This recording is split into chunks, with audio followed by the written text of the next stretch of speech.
Saudara, kita sekarang membahas tentang kasih dan kejahatan. Allah itu memberikan karunia kepada kita macam-macam, di antaranya kebebasan untuk memilih atau kehendak bebas. Kehendak bebas itu penting untuk menunjukkan kasih secara jujur, tanpa paksaan dan diprogram. Jadi dengan kejujuran dari hati akan tampak betapa bermaknanya suatu hubungan atau relasi secara bebas. Kita pilih kasih daripada tidak mengasihi. Memang tidak mengasihi belum tentu berbuat jahat, namun memberi peluang sangat besar untuk berbuat jahat oleh karena tidak ada kasih terhadapnya. Sementara Allah dalam kesementaraan manusia dan waktunya mengizinkan kejahatan terjadi. Contohnya dalam kitab Ayub, Ayub diperkenankan dicobai atau dijahati oleh iblis. Sampai terbukti Ayub tidak bersalah dalam hal itu dan Allah memulihkan kondisinya akibat kejahatan iblis itu. Jadi ada sementara waktu Allah mengizinkan kejahatan terjadi. Artinya tidak selama-lamanya. Meskipun Allah mengizinkan kejahatan terjadi untuk sementara waktu, Allah tetap membenci kejahatan. Meniadakan peluang kejahatan berarti meniadakan kasih dan menghancurkan kejahatan sebelum waktunya akan merusak kepercayaan yang diperlukan untuk kasih. Jadi, dengan seseorang diperlakukan secara jahat oleh orang lain, maka timbul rasa dia sangat membutuhkan kasih. Karena itu kasih menjadi begitu berarti bagi orang yang sudah dikenai perbuatan jahat.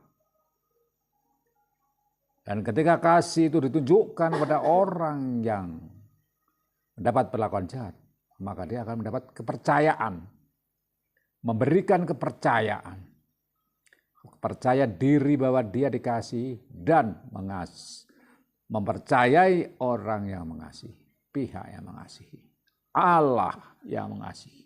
Betapa Allah mengasihi ketika dia dalam kondisi terpuruk akibat kejahatan. Apakah demikian, saudara? Nah, yang pasti pertanyaan muncul di mana-mana. Banyak pengertian yang samar dan gelap tentang Allah.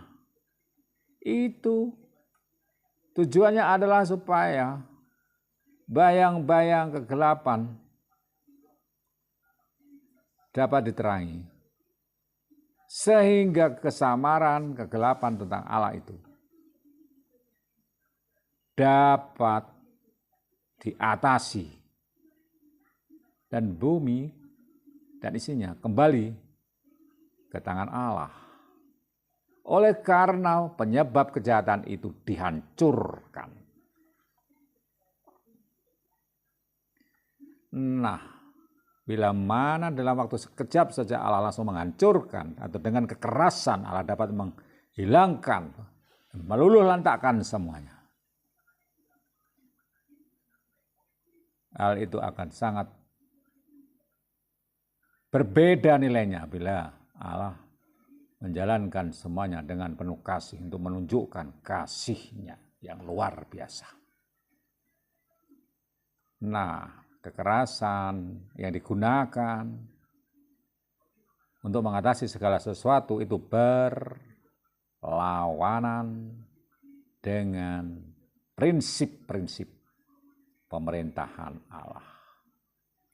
Yang dikehendaki Allah dalam pelayanan pemerintahannya adalah kasih.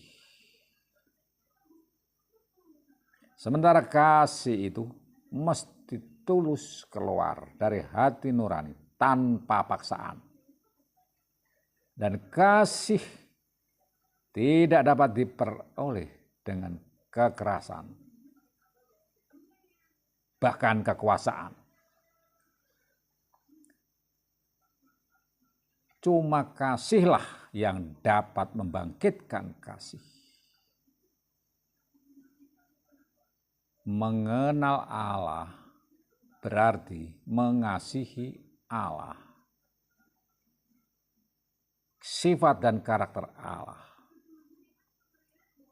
yang mesti ditunjukkan merupakan kebalikan dari sifat iblis atau setan. Nah, disinilah arti pentingnya kebebasan memilih. Di mana dengan kebebasan memilih itu dapat ditunjukkan kasih secara jujur, tulus, dan tanpa settingan. Dengan motif-motif yang tidak jelas. Dengan kebebasan memilih akan tampak kasih, dan sebaliknya tanpa kebebasan memilih, kasih itu tidak ada. Oleh karena Allah adalah kasih, jelas Allah tidak pernah memilih meniadakan kasih dengan memberi kebebasan memilih agar kasih itu ada. Nah, kita dapat berasumsi jika kita tahu segala hal dari awal sampai akhir, sebagaimana Allah mengetahui dari awal sampai akhir,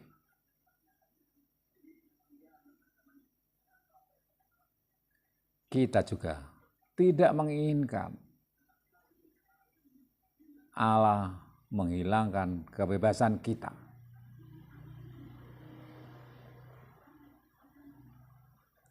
Lagi pula, kalau hidup dunia tanpa kasih, apa artinya? Demikianlah saudara sebuah penghayatan tentang kebebasan memilih dan kasih.